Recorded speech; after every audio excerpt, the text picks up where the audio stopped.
Hi there, welcome to another video.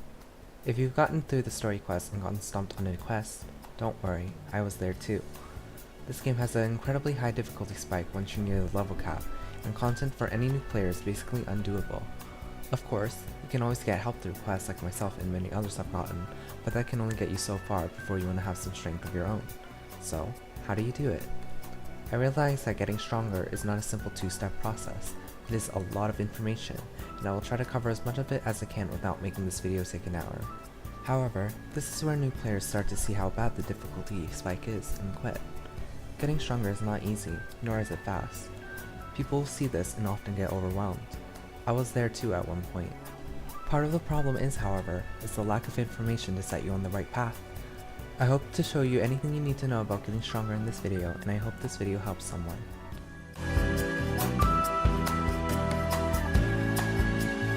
To any player trying to level up, they will want to naturally know what the quickest way to level up is.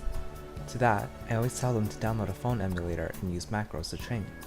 What do I mean by this?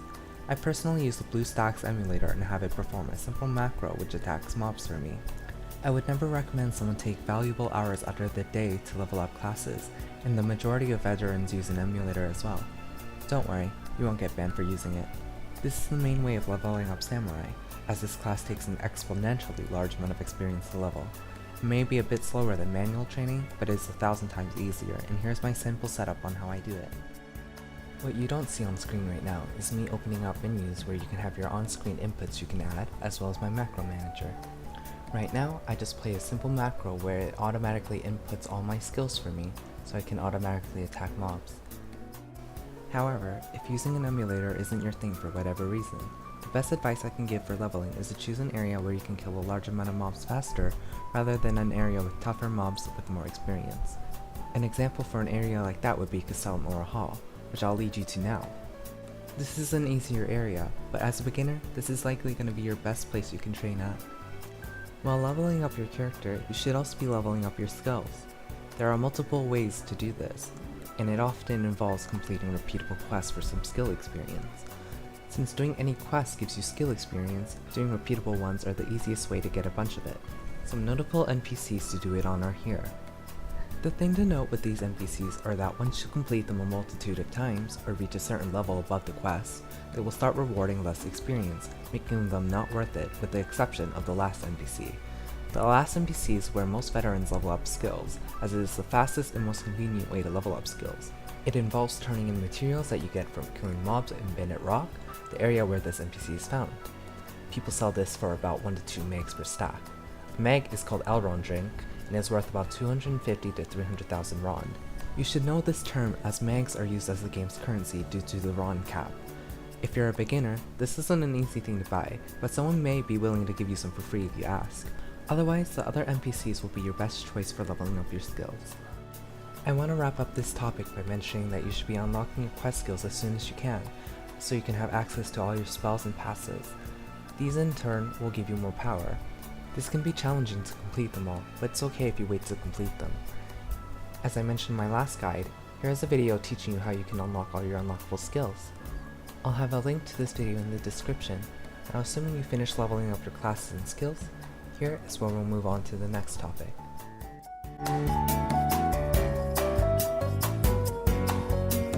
Before I introduce you to strengthening gears, it is important to first know what the level of gear rarity is.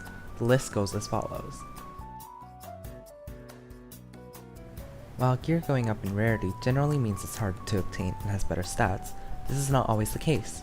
There are often times where a super rare item can be considered BIS, also referred to as best in slot. It is important to note the difference because each rarity has a different amount of reinforcement experience required to level up, as well as different materials in order to limit break them. Let's start simply with reinforcement. Reinforcement involves using reinforcement ores or other pieces of equipment to level up a gear. It can be done through the strengthening menu in-game. Once it reaches max level, a gear with a potential will have it unlocked. This means potentials on gear will not take effect until they are completely maxed out. You may realize that lower tier gear is relatively easy to level up, but that quickly spikes up in how much experience you need the higher the rarity it is. So now you might be wondering, what are items' potentials? An item's potential is an additional effect of an item that not only gives it to the wearer, but to any class that you play, including those who aren't actively wearing it. It essentially acts as a passive ability. The difference between potentials and effects, however, are effects only apply to the class that is currently wearing it. An additional thing to note about passives are that passives with the same name and level do not stack with each other. This brings me to my next topic, limit breaking.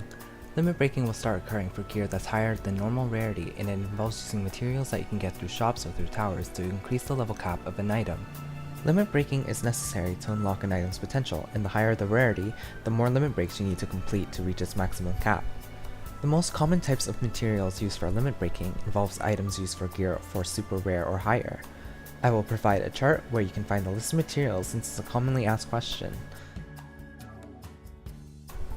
The next most commonly asked question is, where can you get gears then? I wish there was a simple answer to this, but there are so many different ways. However, the majority of the good gear is quite difficult to obtain. The most simple way to get gear is to actually buy it yourself, but assuming you don't have a lot of currency, a simple way to obtain higher rarity gear is from tower drops. Completing towers gives you a low probability of gear drops, dropping gear only for the class you're playing as, so keep that in mind.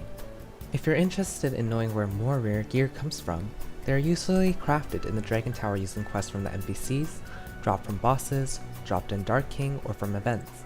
I will not go in depth about how to get these gears as it's too much information, but I'll give you a database on all the gears in the game. It is in Japanese though, but Google Translate can help you get by.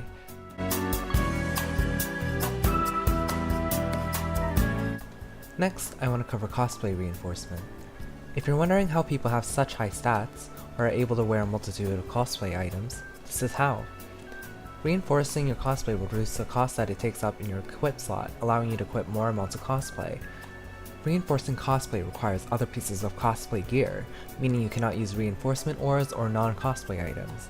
The amount of experience you also obtain is dependent on the level of rarity of the cosplay. This can be really daunting to people as you need a lot of cosplay to get them to a higher level, but there is an easier way to reinforce cosplay that doesn't require you to pay anything at all. This method involves using cosplay obtained from summon goods. If you remember what I mentioned last guide, summon goods are obtained by defeating Dark King. Now you may be thinking, how am I going to get enough cosplays to reinforce my gear? I need so much of it and I can't do Dark King by myself. Well, here's the thing that I discovered on how you can do Dark King more often. During the morning or nighttime in Japanese servers mostly, people will do Dark King runs in the Port of Blue Harbor in the Japanese Free Chat 1 server. When players wish to challenge Dark King, they are able to select an option for recruitment, which gives players on that map a pop-up to join them in battle. If you come at the right hours during the day, you can easily get hundreds of summon goods if you put the time into it, and that's how I reinforce my cosplays today. As for the rules of etiquette, make sure that you don't join too high level bosses though, as you may be a liability as a beginner. And make sure that when your Chaos Gauge is full, that you recruit other players too so they can have summon goods as well by selecting the no button when you are prompted to enter by yourself. With that, I will conclude the topic of strengthening gears and move on how to make money as a beginner.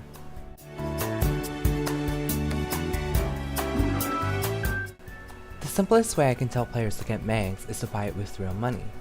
Yes, actually.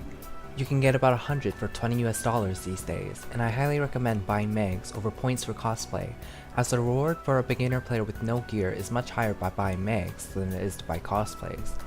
That being said, be careful with who you trade with, as scamming has been a known problem as of late, and if you really want to know who some reputable sellers are, feel free to ask in the Discord server. Moving on, if buying mags isn't what you're into, here are some basic ways to make money as a beginner.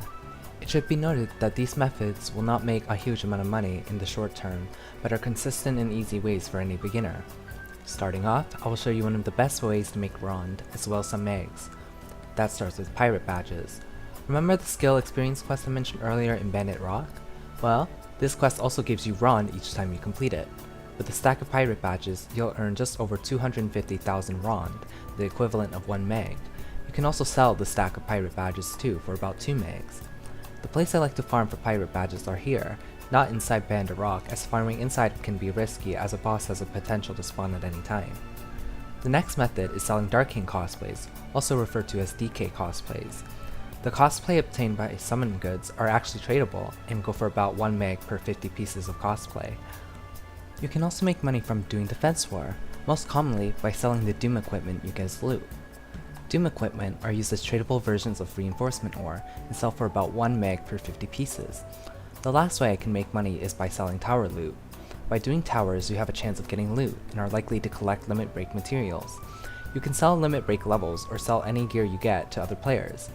The gear starts to become worth a good amount once you reach the Cobality level towers or higher.